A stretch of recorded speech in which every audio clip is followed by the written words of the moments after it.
Hey everybody, it's just me.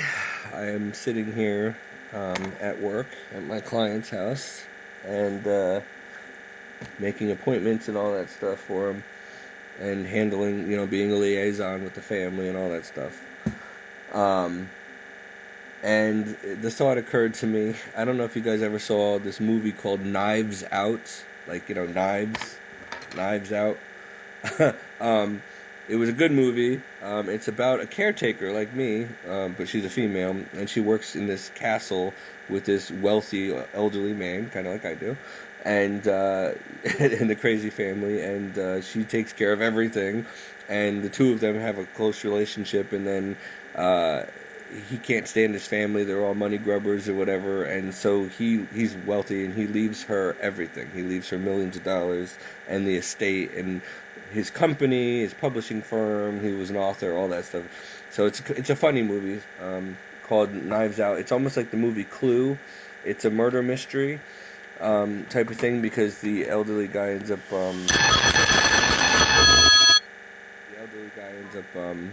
passing away. I'm not going to ruin the movie for you.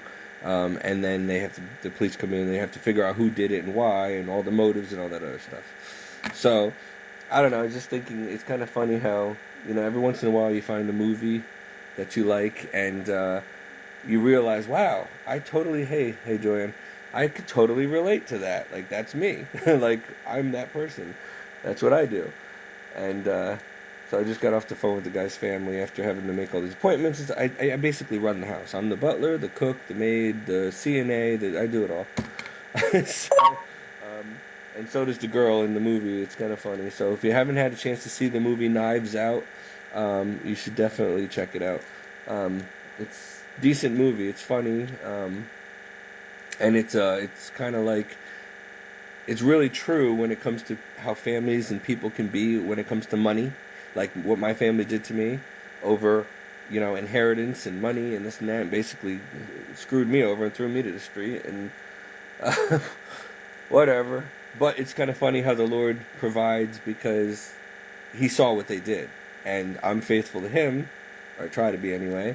And so, you know how He says, "Put the kingdom first, and all these things will be given unto you, what you need." Well, I never thought I'd be working with, wealthy elderly people in nice homes and, having a flexible job where have a lot of responsibilities to the people, but it doesn't pay great, but they really appreciate me and the families appreciate me, and I get to spend my days in a beautiful, luxurious home in a very wealthy area near the beach, and so who's I don't mind coming to work, and I run the house, it's a big house, it's beautiful, it's um, you know, it's money, they made out of money here, and so I'll never be able to live like this, but it's not bad to have to work in an environment like this, that's for sure. So I don't complain, and so yeah, it's just that movie Knives Out. I own it. It reminds me of me. It's kind of funny. Maybe one day I'll have a happy ending too, and somebody will think about, hey, you know what? You're like a son to me, and take care of me like that. That would be nice. But I just think it's funny because the Lord saw how my family treated me, and screwed me out of stuff, and God provided a car. God provided shelter with someone else. God provided a cushy job, not a very high-paying job, but a cushy job. And so, who's better than God? Like that's why I love him. Like he's a good rewarder of people who are faithful to him. He knows what we